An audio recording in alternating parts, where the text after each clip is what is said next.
Hello friends, government job study with মিতে আবার আপনাদেরকে স্বাগত জানাই। আজকের সেশনটি শুরু করার আগে আপনাদেরকে কয়েকটি কথা বলবো। যেখানে দেখছি বেশ কিছুজন রয়েছেন যারা কমেন্টসে উল্টো পাল্টা লিখছেন। কেউ লিখছেন যে আমি জিওগ্রাফির স্টুডেন্টই নয়, কেউ বা বলছেন যে সব ইনফরমেশন ভুল। আমার এই প্রয়াস, আমার ইচ্ছা এখান থেকে আমি অনেকটাকে ইনকাম করি তা কিন্তু নয়। এটা আমার শুধুমাত্র ভালো লাগে বলে এই কোয়েশ্চেন সেটগুলো নিয়ে আসি। যাদের প্রয়োজন মনে হবে না, পরিষ্কার কথা, আমার চ্যানেল ভিজিট করবেন না বা ক্লাস দেখবেন না। যাদের প্রয়োজন রয়েছে তারা দেখবেন। অবশ্যই মানুষ মাত্র ভুল হবে। আমি বিভিন্ন বই থেকে ইনফরমেশন নিই, আর আপনারা যারা পণ্ডিত বলছেন সেই পণ্ডিতরাও বিভিন্ন বই থেকে বা বিভিন্ন রকম সোর্স থেকে ইনফরমেশনগুলি গ্যাদার করে। সো আমার ইনফরমেশনে যদি কোনো উত্তর দিতে ভুল হয়, এটা এমসিকিউ টেস্ট। এখানে রিক্রুটমেন্ট বোর্ডেরও, পুলিশ রিক্রুটমেন্ট বোর্ড হোক, স্কুল সার্ভিস কমিশন হোক, সমস্ত পিএসসি হোক, সব রিক্রুটমেন্ট বোর্ডের প্রশ্নে কিছু না কিছু ভুল থাকে। তাই রিক্রুটমেন্ট বোর্ডে যখন পরীক্ষা হয় তখন ভুল থাকতে পারে। আর আমি তো একজন সামান্য মানে একজন ছাত্র মাত্র। সো এই ধরনের কথা বলবেন না। যাদের ভালো লাগবে না ক্লাস দেখার দরকার নেই, যাদের প্রয়োজন তারা দেখবেন। আর অবশ্যই উত্তর যদি আমার সংশয় থাকে বা কোনো সন্দেহ থাকে, সেই উত্তরটি অবশ্যই কমেন্টে জানাবেন। আমি তো বারবার বলছি, আমার উত্তরগুলি ভেরিফাই করবেন, কমেন্টে জানাবেন। আপনাদের প্রত্যেকটা কমেন্ট এবং সঠিক উত্তরটি, যে সন্দেহ বা সংশয়, সেটা ইনফরমেশন সহযোগে কমেন্ট বক্সে অবশ্যই প্রোভাইড করবেন। তার জন্য সর্বদা স্বাগত। তো দেরি না করে আজকের সেশনটি শুরু করব। আজকের সেশনটিতে মোট 50টি কোয়েশ্চেন রয়েছে। ফার্স্ট কোয়েশ্চেন রয়েছে, সাইবেরিয়ায় পিঙ্গো কী নামে পরিচিত? অপশনেতে বলছে পালসা, বিতে বলছে শিলা হিমবাহ, সিতে বলছে নোনাটক্স, ডিতে বলছে বালগুয়ানিয়াক। এক্ষেত্রে সাইবেরিয়ায় যে পিঙ্গো যে নামে পরিচিত সেটা হচ্ছে বালগুনিয়াক, অর্থাৎ বালগুনিয়াক। অপশন ডি হয়ে যাবে এক্ষেত্রে absolutely correct answer. Next question, যে আমাদের অবরোহণ এবং আরোহণ প্রক্রিয়া রয়েছে, সেই অবরোহণ প্রক্রিয়ার প্রাকৃতিক শক্তির ক্ষয় কার্যের শেষ সীমা কোনটি? অবরোহণ প্রক্রিয়া এবং আরোহণ প্রক্রিয়ার মধ্যে অবরোহণ প্রক্রিয়ার প্রাকৃতিক যে শক্তি দ্বারা বিভিন্নভাবে ক্ষয়কার্য হয় এবং বিভিন্ন রকম ভূমিরূপ, পর্বত, হ্রদ, সমভূমি, ভূসমুদ্রপৃষ্ঠ এগুলি তৈরি হয়, একেবারে শেষ পর্যায়ে ক্ষয়কার্যের প্রাকৃতিক শক্তির ক্ষয়কার্যের একে শেষ সীমা হচ্ছে সমুদ্র পৃষ্ঠ। Option D is the absolutely correct. Next আমরা 3 নম্বর প্রশ্নে চলে যাব। Journey to the centre of the earth এই বইটির লেখককে জুল ভার্ন, সেফিয়ার আর্ভ নাকি উইলসন কান্ডাই? এক্ষেত্রে journey to the centre of the earth এই বইটির লেখক হলেন আমাদের Jules Verne. Option is the absolutely correct answer. Next question, 4 নম্বর কোয়েশ্চেন, বায়ুর ক্ষয়কার্য দ্বারা পর্বত শিখরের ফাটলের মধ্যে যে অসংখ্য সূচালো মাথাযুক্ত সৃষ্ট ভূমিরূপকে কি বলা হয়? আরেকবার দেখি, বলছে বায়ুর ক্ষয়কার্যের ফলে যখন পর্বত শিখরের ফাটলের মধ্যে অসংখ্য সূচালো মাথাযুক্ত সৃষ্ট ভূমিরূপকে বলা হয়। অপশনেতে বলছে ডেময়েসেলস, বিতে বলছে নেভলস, সিতে বলছে হামাদা এবং ডিতে বলছে বালির তরঙ্গ। আচ্ছা, বায়ুর ক্ষয়কার্যের ফলে গঠিত হয়ে থাকে সেটা হচ্ছে আমাদের নিডলস। আচ্ছা, এটা নিভলস না নিডলস। অপশন বি হয়ে যাবে এক্ষেত্রে সঠিক উত্তর। নেক্সট কোয়েশ্চেন, 5 নম্বর, পার্বত্য ঢালযুক্ত অঞ্চলে বরফ গলা জল যদি কর্দমের ছোট ছোট ছিদ্রের সৃষ্টি করে তাহলে তাকে কি বলে? ফেলসেনমার, খাড়াপার, বা যেটা হচ্ছে স্টিফ ক্লিফ, নাকি উর্মি রেখা বা রিফিল মার্ক, নাকি কর্কটীয় পাখা যেটা হচ্ছে ডেট্রিটাল ফ্যান? সঠিক উত্তর হয়ে যাবে এটা রিফিল মার্ক বলা হয়ে থাকে। অপশন সি হয়ে যাবে ক্ষেত্রে সঠিক উত্তর। পার্বত্য ঢালযুক্ত অঞ্চলে বরফ গলা জল যদি কর্দমের ছোট ছোট ছিদ্রের সৃষ্টি করে তাহলে তাকে বলে উর্মি রেখা বা রিপেল মার্ক। চলে যাব আমরা 6 নম্বর প্রশ্নে। ফ্রিয়েটিক যে কথার অর্থ, ফ্রিয়েটিক এই কথাটার অর্থ হচ্ছে অগভীর স্তর, কৃত্রিম কূপ, স্থায়ী জলস্তর, নাকি অন্তঃপ্রবাহ স্তর? সঠিক উত্তর হবে যেটা রয়েছে 6 নম্বরের ক্ষেত্রে। আচ্ছা, ফ্রিয়েটিক অর্থ হচ্ছে কৃত্রিম কূপ, সেটা হয়ে যাবে ক্ষেত্রে সঠিক উত্তর, অর্থাৎ 6-এর বি হয়ে যাবে সঠিক উত্তর। কি বলেছে? ফ্রিয়েটিক কথার অর্থ হচ্ছে কৃত্রিম কূপ। বেনিয়াপ মণ্ডল যেটা আমাদের রয়েছে সেটার অপশন অনুযায়ী সঠিক উত্তরটা দেখে নেব। বেনিয়াপ মণ্ডল ভূপৃষ্ঠের সঙ্গে কত ডিগ্রি কোণ করে অবস্থান করে? মোটামুটি 50 থেকে 80 অর্থাৎ 40 থেকে 80 অর্থাৎ সেই অপশনটি এখানে নেই, তাই সঠিক উত্তরটি হয়ে যাবে এটা 30 থেকে 80 ডিগ্রি কোণ করে কিন্তু বেনিয়ফ জোন, যে বেনিয়ফ মণ্ডল সেটার কিন্তু ভূপৃষ্ঠের সঙ্গে 30 থেকে 80 ডিগ্রি কোণে কিন্তু অবস্থান করে থাকে। পরবর্তী কোয়েশ্চেন 8 নম্বর কোয়েশ্চেন যেটা রয়েছে দেখে নেব। ভূমিকম্পের তীব্রতা পরিমাপার ক্ষেত্রে ইএন স্কেলের মান কত? আমরা জানি রিক্টার স্কেল, আমরা মার্কালি বা মার্শালি স্কেল, এরপরে রয়েছে যেটা রয়েছে ইএন স্কেল। ইএন স্কেলের ক্ষেত্রে 1 থেকে 6 এটা কিন্তু দেখানো হয়ে থাকে, ইএন স্কেল দেখিয়েছে। বর্তমানে রিক্টার স্কেল ব্যবহার করা হয়ে থাকে। পরবর্তী কোয়েশ্চেনে চলে যাব আমরা। পাললিক শিলা যেটা রয়েছে একদিকের উদাহরণ রয়েছে বিভিন্ন রকমের যে সমস্ত পাললিক শিলা রয়েছে, তাহলে এই ক্ষেত্রে কার্বনেটের সাথে কি যাবে না, কার্বনেট হচ্ছে যেটা আমাদের 9 নম্বর কোয়েশ্চেন এটা। তো 9 নম্বর কোয়েশ্চেনের কার্বনেট রয়েছে, সালফেট রয়েছে, সিলিকেট রয়েছে এবং ক্লোরাইড রয়েছে, অন্যদিকে খনিজ লবণ, ডোলোমাইট, জিপসাম এবং ফ্লিন্ট। একদিকে রয়েছে বিভিন্ন ধরনের পাললিক শিলা এবং অন্যদিকে তাদের যে সমস্ত উদাহরণগুলির মধ্যে সাথে সম্পর্ক। কার্বনেট এক্ষেত্রে আমাদের যেটা রয়েছে সেটা হচ্ছে ডোলোমাইট, অর্থাৎ এ হচ্ছে 2 নম্বরে যাবে, অর্থাৎ ডোলোমাইট। সালফেট হচ্ছে যেটা সেটা হচ্ছে জিপসাম। সিলিকেট হচ্ছে যেটা সেটা হচ্ছে ফ্লিন্ট এবং ক্লোরাইড হচ্ছে খনিজ লবণ।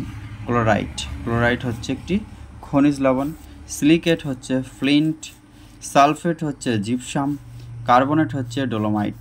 সঠিক উত্তর হয়ে যাবে এ 2, বি হচ্ছে 3, সি হচ্ছে 4 এবং ডি হচ্ছে 1, অর্থাৎ অপশন বি হয়ে যাবে এক্ষেত্রে অ্যাবসলিউটলি কারেক্ট অ্যান্সার। কার্বনেটের সাথে ডোলোমাইট, সালফেটে জিপসাম, সিলিকেট, ফ্লিন্ট এবং ক্লোরাইড হচ্ছে খনিজ লবণ। নেক্সট, মহাসঞ্চারণের কারণ হিসাবে ধরা হয় জোয়ারি বল ও বৈষম্যমূলক অভিকর্ষজ বল।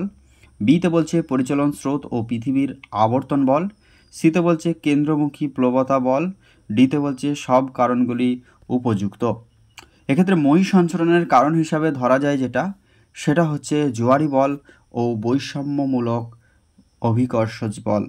অপশন এ হয়ে যাবে ক্ষেত্রে সঠিক উত্তর। এবং তার সাথে পরিচালন স্রোত ও পৃথিবীর আবর্তন বলও কাজ করে মহাসঞ্চারণের কারণ হিসাবে, এবং কেন্দ্রমুখী প্রবণতাও কাজ করে থাকে, অর্থাৎ এক্ষেত্রে সঠিক উত্তর হয়ে যাবে সবগুলি। নেক্সট কোয়েশ্চেন আমরা চলে যাব 11 নম্বর, যেখানে বলছে প্রত্যক্ষভাবে ঐশ্বরীয় নির্দেশ অনুসারে যে শাসন, এই কথাটি যে প্রত্যক্ষ দৃষ্টিভঙ্গির সাথে যুক্ত। প্রত্যক্ষভাবে ঐশ্বরীয় নির্দেশ অনুসারে শাসন, এই কথাটি যে দৃষ্টিভঙ্গির সাথে যুক্ত, জিওক্র্যাটিক, থিওক্র্যাটিক, ইউক্র্যাটিক নাকি কোনোটি নয়। অর্থাৎ ঐশ্বরিক নির্দেশ অনুসারে প্রত্যক্ষভাবে শাসন, এটি হচ্ছে থিওক্র্যাটিক মতবাদের সাথে যুক্তিযুক্ত।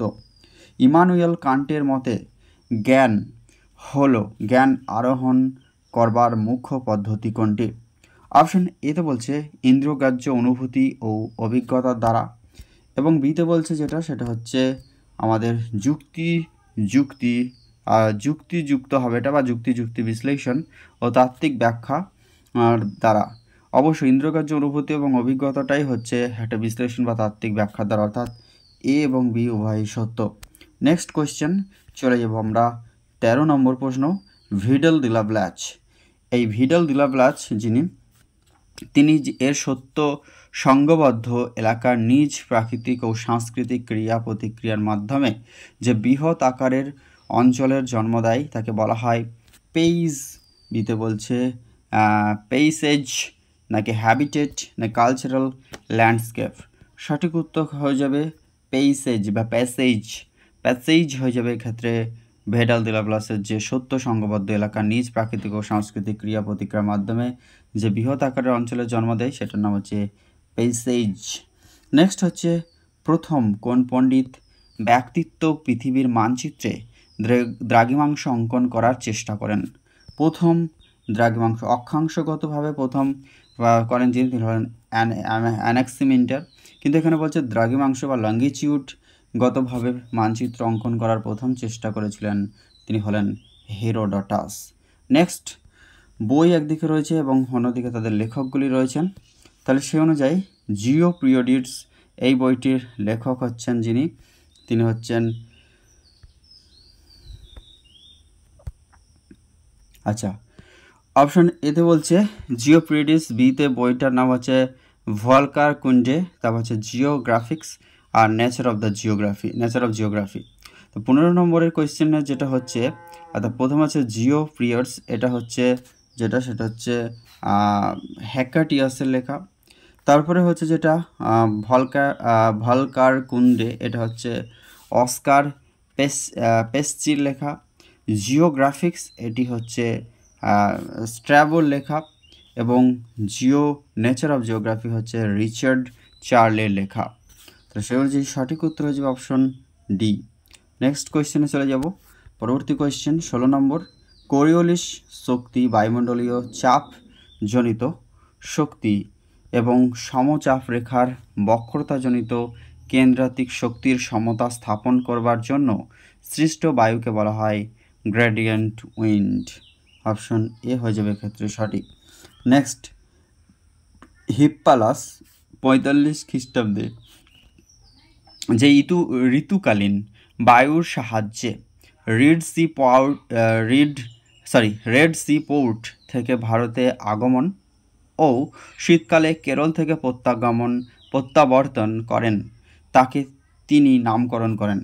হিপ্পালাস 45 খ্রিস্টাব্দে যে ঋতুকালীন বায়ুর সাহায্যে রেড সি পোর্ট থেকে ভারতে আগমন এবং ভারত থেকে শীতকালে কেরল থেকে প্রত্যাবর্তন করেন তাকে বলেন, অপশন এতে বলছে মৌসুম বা কালবর্ষা, এশিয়াটিক মনসুন নাকি মৌসুম। সঠিক উত্তর হয়ে যাবে 17 নম্বরের, সেটা হচ্ছে কালবর্ষা বা কালভার্ষা। এটাই হচ্ছে হিপ্পালাসের 45 খ্রিস্টাব্দে ঋতুকালীন বায়ুর সাহায্যে রেড সি পোর্ট থেকে ভারতের আগমন এবং শীতকালে কেরল থেকে প্রত্যাবর্তন, এটার নাম হচ্ছে কালবর্ষা। 18 নম্বর প্রশ্ন যেটা রয়েছে পরবর্তী কোয়েশ্চেন, সেখানে বলছে ক্যাটাবেটিক বায়ুর উদাহরণ কোনটি? লু, ফান, চিনুক, সিরু, বোরো, মিস্ট্রেলি, সালটানা, কালবৈশাখী। ক্যাটাবেটিক এবং অ্যানাবেটিক বায়ুর মধ্যে বোরো এবং মিস্ট্রাল এগুলি হচ্ছে ক্যাটাবেটিক বায়ু। নেক্সট, করিওলিস বল হলো প্রকৃতপক্ষে পৃথিবীর ঘূর্ণন ও গতির প্রভাব। বিক্ষেপ বল এক প্রকার শক্তি বা বল বায়ুপ্রবাহের গতি পরিবর্তন। 19 নম্বরের সঠিক উত্তর হয়ে যাবে পৃথিবীর ঘূর্ণন ও গতির যে প্রভাব সেটাই হচ্ছে করিওলিস বল, যেটা উত্তর গোলার্ধের ডান দিকে বেঁকে এবং দক্ষিণ গোলার্ধের বাঁ দিকে বেঁকে প্রবাহিত হয়ে থাকে। 20 নম্বর কোয়েশ্চেন, প্রশান্ত মহাসাগরের উপর দিয়ে বায়ুর চাপের পার্থক্য, শক্তি ও অবস্থা বোঝানো হয় থাকে এল নিনো দ্বারা, লা নিনো দ্বারা, সাউদার্ন অসিলেশন ইন্ডেক্স দ্বারা। এখানে বলা হয়েছে নাকি ওয়াকার সার্কুলেশন দ্বারা। এখানে সঠিক বলছে বায়ুচাপের যে পার্থক্য রয়েছে প্রশান্ত মহাসাগরে এবং তার শক্তি ও অবস্থা এগুলিকে একটা ইন্ডেক্স দ্বারা প্রকাশ করা হয়, সেই ইন্ডেক্সটা হচ্ছে আমাদের SOI অর্থাৎ সাউদার্ন অসিলেশন ইন্ডেক্স দ্বারা। নেক্সট 21 নম্বর, সাধারণভাবে কোনো মাটি যে পরিমাণ জল ধরে রাখে তাকে কি বলা হয়? সাধারণভাবে মাটি যে পরিমাণ জল ধরে রাখে তাকে water holding capacity, moisture equivalent, soil ওয়েটের পোটেনশিয়াল নাকি ওয়েল্টিং পয়েন্ট বলে। সঠিক উত্তর হয়ে যাবে ময়েশ্চার ইকুইভ্যালেন্ট। এটাকে কিন্তু বলা হয়ে থাকে আমাদের একটা সাধারণভাবে মাটি যে পরিমাণ জল ধরে রাখে তাকে বলা হয় ময়েশ্চার ইকুইভ্যালেন্ট। 22 নম্বর কোয়েশ্চেন, আদিশিলা থেকে ভূপৃষ্ঠ পর্যন্ত অবিন্যস্ত স্তরকে বলা হয় লেয়ার, হারাইজন, পরিলেখ নাকি রেগুলিত। আদিশিলা বলেছে এখানে, বা মূল শিলা বা প্যারেন্ট রক্স যে শিলা রয়েছে সে ভূপৃষ্ঠ পর্যন্ত যে অবিন্যস্ত স্তর, অর্থাৎ যে ওখানেই আবহবিকারের ফলে চূর্ণ বিচূর্ণ হয়ে শিলা উপরের স্তরে অভিন্ন স্তর অর্থাৎ এলোমেলোভাবে পড়ে থাকে, এটাই হচ্ছে আমাদের রেগুলিত যেটা। নেক্সট কোয়েশ্চেন, পরবর্তী 23 নম্বর কোয়েশ্চেন, কলয়েড কণার আলোক ধর্মকে বলা হয় ব্রাউনীয় গতি, তড়িৎ সঞ্চালন, টিন্ডাল প্রভাব নাকি তড়িৎ অভিস্রবণ। সঠিক উত্তর হয়ে যাবে এখানে যেটা টিন্ডাল প্রভাব হয়ে যাবে। নেক্সট কোয়েশ্চেন, একটি শারীরবৃত্তীয় শুষ্ক বাস্তুতন্ত্রের বা বাস্তুক্ষেত্রের উদাহরণ হচ্ছে সুন্দরবন, মৃত সাগর ভ্যানগলু, হিমালয় চূড়া, ডিতে বলছে সাহারা মরুভূমি। সঠিক উত্তর হচ্ছে শারীরবৃত্তীয় শুষ্ক বাস্তুক্ষেত্রের বা বস্তুক্ষেত্রের উদাহরণ হচ্ছে মৃত সাগর এবং ভ্যানগলু। এটাই হচ্ছে পৃথিবীর মধ্যে ভ্যানগলু হচ্ছে সবথেকে লবণাক্তযুক্ত হ্রদ বা লবণাক্তযুক্ত স্থান, যেটা 330 সহস্রাংশ লবণতার পরিমাণ রয়েছে, তুরস্কতে অবস্থিত। এবং মৃত সাগরে 239 বা 220 থেকে 240 সহস্রাংশ যে আমাদের লবণাক্ত বা স্যালিনিটির মাত্রা রয়েছে। পরেরটা হচ্ছে 25 নম্বর, মৃত্তিকার এ স্তর হালকা বর্ণের হওয়ার কারণটা কি? অপশন ডিতে বলছে সঞ্চায়ন যে প্রক্রিয়া কার্যকরী থাকা, সিতে বলছে মাটির গঠনহীন থাকা, আচ্ছা এটা, তারপরে বলছে রেগুলেট বেশি থাকা নাকি লিচিং বেশি হওয়া, অর্থাৎ ধৌত বেশি হওয়া। মাটির স্তর হালকা হয় তার কারণ হচ্ছে মাটির উপরের স্তরের যে হরাইজেন O1 O2 বা O3, তারপরে যে স্তর আসে সেখান থেকে বি স্তর যে যায়, এই লিচিং হয়ে থাকে। মৃত্তিকার উপরের স্তর থেকে বিভিন্ন ধরনের জৈব অজৈব খনিজ উপাদানগুলি আমাদের কি হয়ে থাকে না, উপরের স্তর থেকে নিচের স্তরের দিকে লিচিং প্রক্রিয়ার মাধ্যমে হওয়ার জন্য কিন্তু হালকা হয়ে যায় উপরের স্তর বা এ স্তর। নেক্সট কোয়েশ্চেন আমরা চলে যাব 25-এর পর 26 নম্বর, বাস্তুতন্ত্রে পরিণত প্রাপ্তির দিকে অগ্রসর হবার প্রক্রিয়াকে বলে ক্রমবিবর্তন, অভিযোজন, উত্তরণ বা সাকসেশন নাকি অভিব্যক্তি। এক্ষেত্রে সঠিক উত্তরটি হয়ে যাবে বাস্তুতন্ত্রের পরিণত প্রাপ্তির দিকে, অর্থাৎ বাস্তুতন্ত্রের পরিণত প্রাপ্তির দিকে অগ্রসর হওয়াকে বলা হয় উত্তরণ বা সাকসেশন। নেক্সট, একটি পলল চক্রের উদাহরণ কোনটি? সালফার চক্র, ফসফরাস চক্র, কার্বন, আচ্ছা এটা কারণ চক্র আছে, এটা হয়তো কার্বন চক্র লিখতে চেয়েছিল, বা কারণ চক্র তো কোনো কিছু এর মধ্যে পড়েই না, তাহলে এক্ষেত্রে এ ও বি হয়ে যাবে সঠিক উত্তর। ফসফরাস এবং সালফার চক্র হচ্ছে পলল চক্রের উদাহরণ। ঝুঁকি নির্ধারণের সমীকরণ কোনটি? R=P ইন্টু যেটা হচ্ছে আমাদের যেটা এটা রয়েছে, যেটা রয়েছে সামেশন এল, তা হচ্ছে R=P ইন্টু এল, তারপর হচ্ছে R=P ইন্টু টি এবং R=P ইন্টু সামেশন L1। সঠিক উত্তর হবে ঝুঁকি নির্ধারণের সমীকরণ যেটা, সেটা হচ্ছে R=, আমাদের P ইন্টু ব্র্যাকেটের মধ্যে সামেশন এল। নেক্সট হচ্ছে প্রতি বছর মরুকরণের কবলে যে পরিমাণ জমি পৃথিবীতে বিনষ্ট হয়, প্রায় 10 লক্ষ হেক্টর, 20 লক্ষ হেক্টর, 30 লক্ষ হেক্টর, 40 লক্ষ হেক্টর, প্রায় 35 থেকে 40 লক্ষ হেক্টর জমি কিন্তু মরুকরণের জন্য পৃথিবীতে বিনষ্ট হয়। 29 নম্বরের ডি হয়ে যাবে সঠিক উত্তর। বুমেরাংয়ের ব্যবহার কোন উপজাতিরা করে থাকে? বেদুইন, তুয়ারেগ, বিন্দিবো নাকি বুশম্যান? এই বুমেরাংয়ের ব্যবহার করে থাকে যে উপজাতিরা, তারা হচ্ছে বিন্দিবো। অপশন সি হয়ে যাবে ক্ষেত্রে সঠিক উত্তর। নেক্সট, ভারতের মাথাপিছু মৎস্যের ব্যবহার অনেকটাই কম। মাথাপিছু ভারতের যে প্রচুর পরিমাণে জনসংখ্যা রয়েছে, যদিও ভারতবর্ষের আর সমস্ত মানুষরা যে মাছ খায় তা কিন্তু নয়, আমাদের পশ্চিমবঙ্গ হচ্ছে সবথেকে বেশি পরিমাণে মাছ খেয়ে থাকে। অন্ধ্রপ্রদেশ মাছ উৎপাদনে প্রথম, যদিও বর্তমানে ডাটা অনুযায়ী পশ্চিমবঙ্গ মাছ উৎপাদনে প্রথম স্থানে উঠে এসেছে। মাছ উৎপাদনে সবথেকে মাথাপিছু বেশি খাদ্য হিসেবে গ্রহণ করে থাকে জাপান, কিন্তু ভারতে মাথাপিছু মৎস্যের ব্যবহার হয়ে থাকে 3 কেজিরও কম। অপশন সি হয়ে যাবে সঠিক উত্তর। এরপরে হচ্ছে 32 নম্বর, পৃথিবীতে প্রথম খনিজ তেল উত্তোলন করা হয় কোথায়? অপশনেতে বলছে সৌদি আরবের ঘাওয়ার, যেটা আরবের ঘাওয়ার, আচ্ছা সৌদি আরবের আছে, তারপরে রয়েছে আমেরিকা যুক্তরাষ্ট্রের পেনসিলভ্যানিয়ার টিটুয়াভিল, ইরানের হাফতোকেল নাকি ইরাকের কিরকুক? তো এখানে পৃথিবীতে প্রথম খনিজ তেল উত্তোলন করা হয়েছিল আমেরিকা যুক্তরাষ্ট্রের পেনসিলভ্যানিয়ার টিটুয়াভিলে। এবং সাফাহানি হচ্ছে যেটা আমাদের মহিষাপন অঞ্চলের বৃহত্তম যে তৈলখনি, ঘাওয়ার হচ্ছে স্থলভাগের বৃহত্তম তৈলখনি। নেক্সট, ভারতের মধ্যে বৃহত্তম তৈলখনি বেসরকারি উদ্যোগে জামনগর গুজরাটের, এবং সরকারি উদ্যোগে হচ্ছে আমাদের বম্বে হাই। প্রথম তৈলখনি ভারতের আসামের ডিগবয়।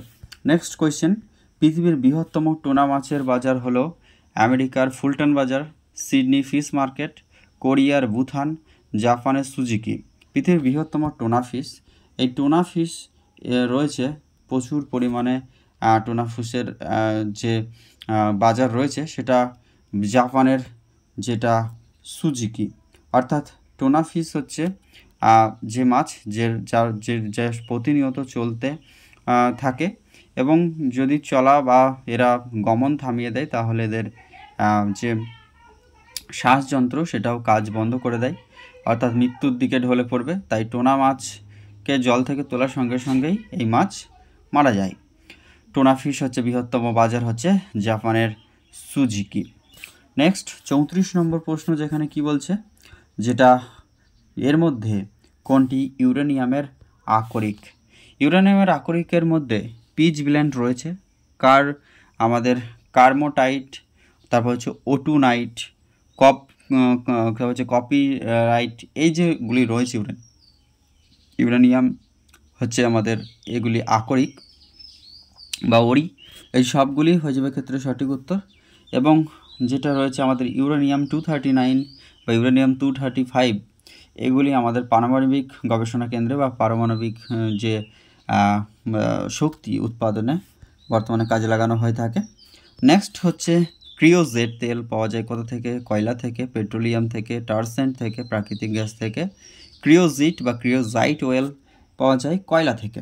নেক্সট কোয়েশ্চেন, ভারতের দীর্ঘতম ও বৃহত্তম হ্রদ? ভারতবর্ষের দীর্ঘতম বৃহত্তম হ্রদ যদি বলা হয় কেরালার ভেমনাথ কয়াল হয়ে যাবে ক্ষেত্রে সঠিক উত্তর। পুষ্কর হ্রদ রয়েছে রাজস্থান, চিল্কা হচ্ছে উড়িষ্যা, লোকটাক মণিপুর। এখানে কেইবু লেমঝাও যে আমাদের ন্যাশনাল যেটা যে ভাসমান ন্যাশনাল পার্ক রয়েছে। চিল্কা হচ্ছে যেটা বৃহত্তম লেগুন রয়েছে ভারতের তথা এশিয়ার মধ্যে। নেক্সট কোয়েশ্চেন আমরা চলে যাব, ভারতের সজল ধারা প্রকল্প গ্রহণ করা হয়েছিল কত সালে? 2002 সালে, 2006 সালে, 2009 সালে, 2011 সালে। সজল ধারা প্রকল্প চালু করা হয়েছিল 2002 সালে, অর্থাৎ 37 নম্বরের সঠিক উত্তর হয়ে যাবে অপশন এ।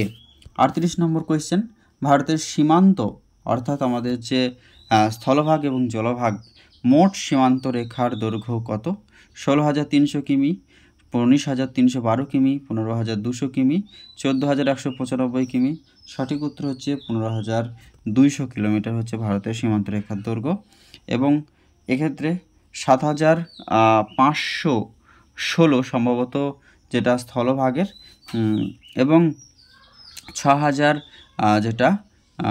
যেটা রয়েছে 6,000, 7,000 আর যেটা রয়েছে আমাদের জলভাগের ক্ষেত্রে যেটা সবথেকে দীর্ঘতম যেটা রয়েছে 6,400 সামথিং রয়েছে।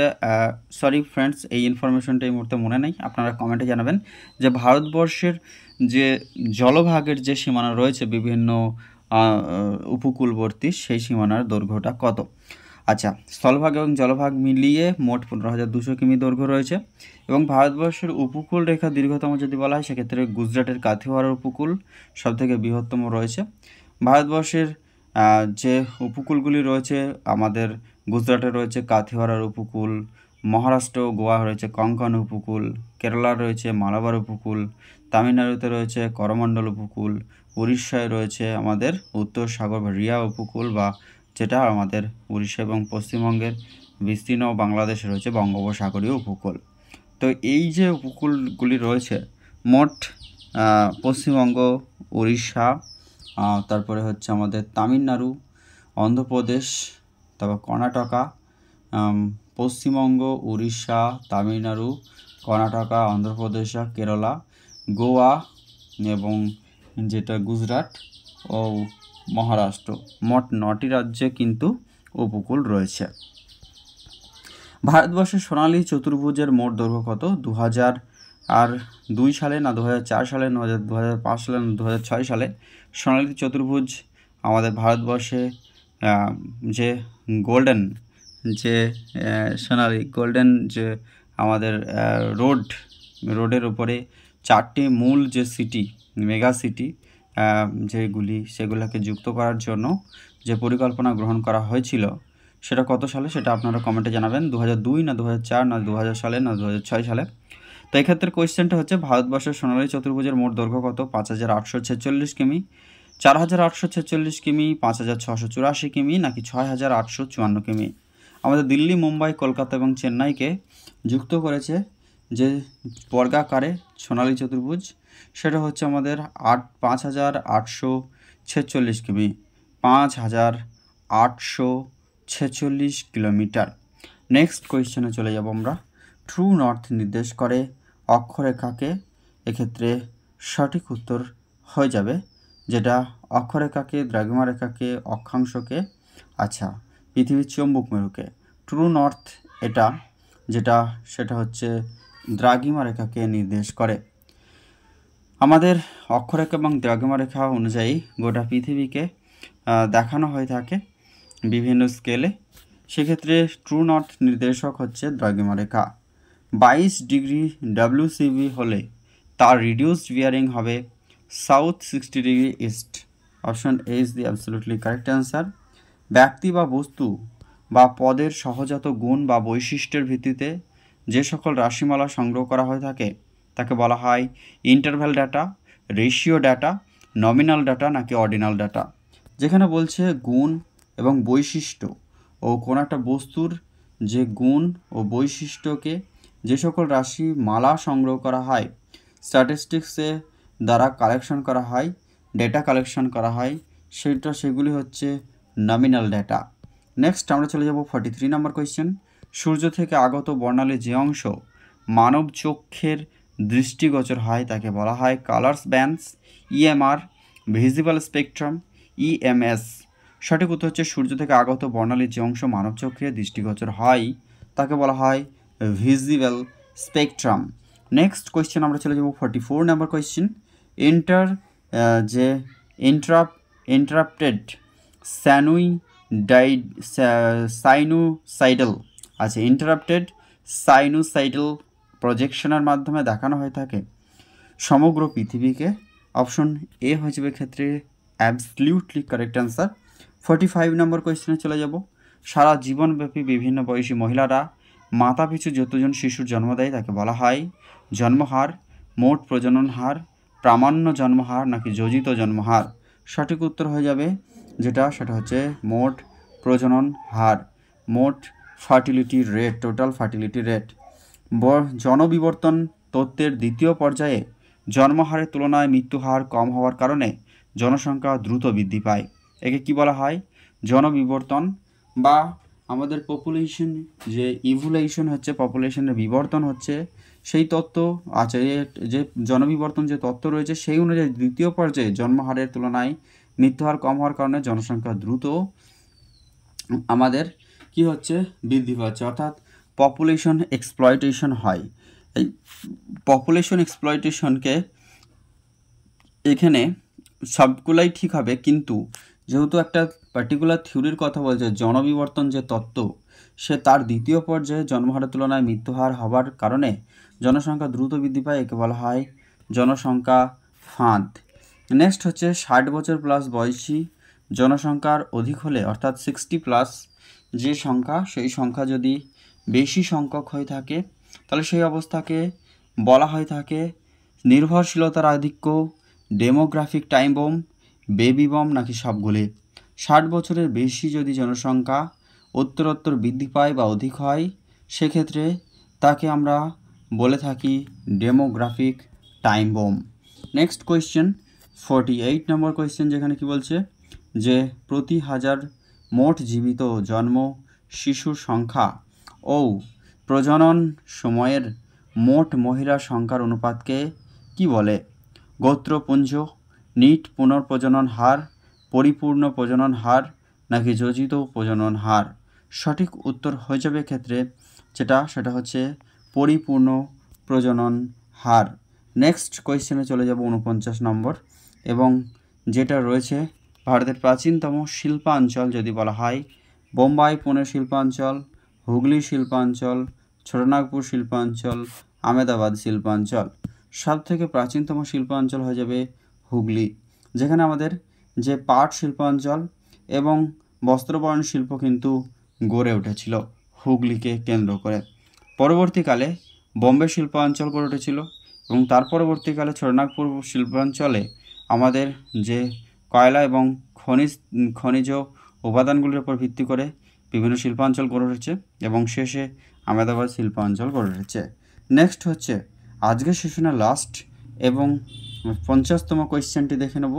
স্বাস্থ্য রয়েছে, শিক্ষা রয়েছে এবং সম্পদ ধারণ ক্ষমতা, অন্যদিকে রয়েছে ক্ষমতার ক্রয় ক্ষমতা, প্রত্যাশিত আয়ু এবং বয়স্ক সাক্ষরতার হার। অর্থাৎ কার সাথে কোন বৈশিষ্ট্যটিকে মেলানোর কথা বলছে। স্বাস্থ্যর সাথে রয়েছে সম্পর্ক প্রত্যাশিত আয়ুর, শিক্ষার সাথে সম্পর্ক রয়েছে সাক্ষরতার এবং সম্পদ ধারণ ক্ষমতার সাথে ক্ষমতার ক্রয় ক্ষমতার সম্পর্ক রয়েছে। তাহলে সেই অনুযায়ী সঠিক উত্তরটি হয়ে যাবে অপশনে। তো ফ্রেন্ডস, আজকের সেশনটি এখানেই শেষ করছি। আরও কোনো একটি সেশনে খুব দ্রুত আপনাদের সাথে দেখা হবে। Thank you so much for watching this video.